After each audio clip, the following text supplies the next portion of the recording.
The problem with a lot of fans on the internet is they don't understand any of the fundamentals of wrestling.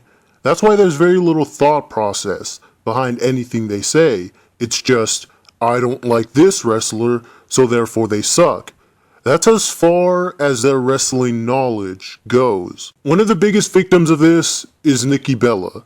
Despite how much she developed in the last year, people still have the idea implanted in their minds that Nikki represents everything wrong with wrestling, so they automatically pan her off. So in this video, I'm going to take a look at aspects of wrestling that make a good professional wrestler and point out in detail how Nikki Bella exemplifies those qualities. First, and most importantly, psychology. This is the area a lot of people either overlook or they just throw the word around without knowing what it means. If you don't know what wrestling psychology is, watch Tough Enough because they explain it there in detail.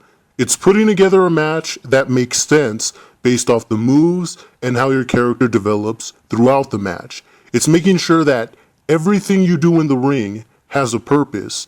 And this is where Nikki has a distinct advantage over most of the other divas, because while a lot of the other divas just throw together a random series of moves and sequences that make no sense when you really stop to analyze it, Nikki actually has a consistent formula and strategy behind almost everything she does in the ring. One of the more common elements of Nikki's matches that you'll notice is a consistent limb work. Working over a specific body part to wear down the opponent and set up for the finish. That's standard heel psychology, but Nikki goes beyond the standard. If you take a look at her moveset, you'll notice it's designed in a way where every move that she hits has a specific target, and these aren't just random moves that she pulls from out of nowhere either. She has a variety of moves in her regular moveset that she alternates between depending on which limb she's going to work in that specific match. If you notice, most of the moves in her regular moveset are moves that target the opponent's back or their head. That's not a coincidence. That's because every move that she hits is designed to build up to one of her two finishers. So every move that she hits does have a purpose, but it's more than just that. It's the character work, the mannerisms, the way she delivers her moves, the way she plays to the crowd, and everything in between. That's the most important area of wrestling, and it's an area where Nikki is very good at.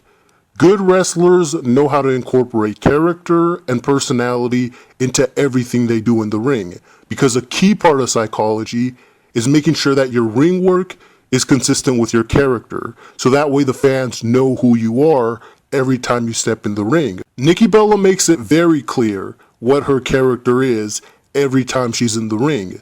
You see that with the way that she toys with her opponent in between moves, her trash talking, the arrogant body language and facials that she displays while delivering a move. She even modifies certain moves to give them a unique touch that you'll only see from the Nikki Bella character. Those are examples of good character work. And she also adds another layer to her ring work that's more dominant and aggressive that she's able to balance perfectly through her storytelling ability. When she knows she has the match in control, that's when you see her doing the push-ups and the taunting. She radiates confidence and she incorporates that into how she works the match. But then as the match becomes more competitive, she switches gears. She goes from overbearing arrogance to hard-hitting intensity. She displays more frustration. Her pacing is more methodical. Her moves hit harder. And there's a shift in her facial expressions and body language. How her character reacts and evolves throughout a match is an example of effective storytelling. It's the little things that are the most important. So from a psychological, storytelling, and character standpoint, Nikki has all the right qualities down in her ring work. Now from a wrestling standpoint, good wrestlers not only have to have a good moveset, but they have to be able to deliver those moves well. As far as movesets go, Nikki has one of the widest movesets in the division.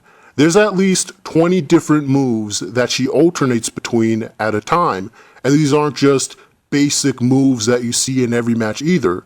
These are hard-hitting, powerful moves that have rarely been done in the division. As far as how she delivers her moves, it's become a running joke on the internet to compare her style to Misawa because of how stiff she works. There's a level of intensity behind how she delivers her moves that make them believable. But there's also other layers to her ring work. She also has an athletic side. She can also work a technical mat-based style.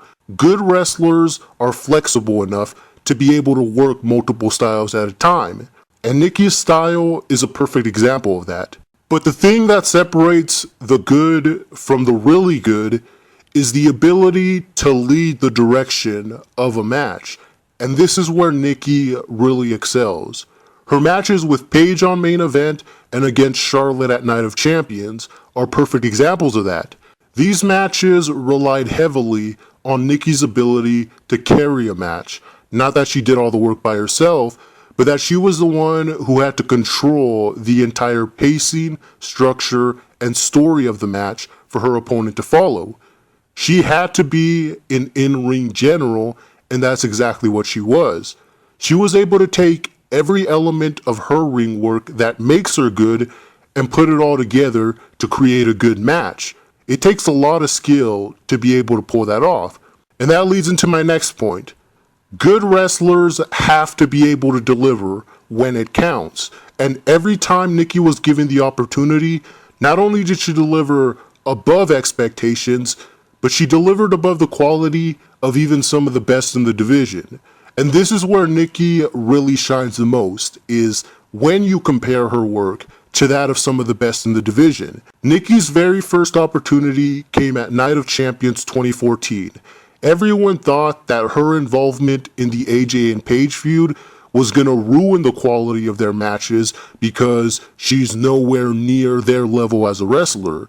As it turns out, this would be the best match of the entire AJ and Paige series because of the work that Nikki put in to elevate the quality. And then everyone expected Nikki versus Brie to be the worst match of all time.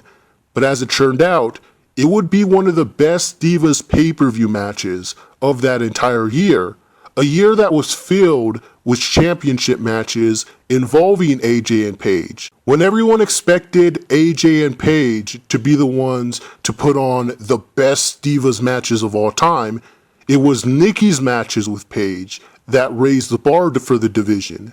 When everyone expected Nikki to get overshadowed by the talent of the NXT women, she put on the best performances of her career with Charlotte in matches that, to this day, are on par with what some of the other NXT women have done on the main roster. So if Nikki continues to perform at a high level above some of the best in the division, then why is it that she's still rated at a much lower level? Part of that has to do with the fact that they raised the bar for Nikki. It's not good enough for her to just be better than the ones on the main roster. She has to be better than the ones from NXT. And yet, the same ones who hold her to that standard also have very low standards for everyone else by using the excuse that they're just being held back. And this is the biggest difference.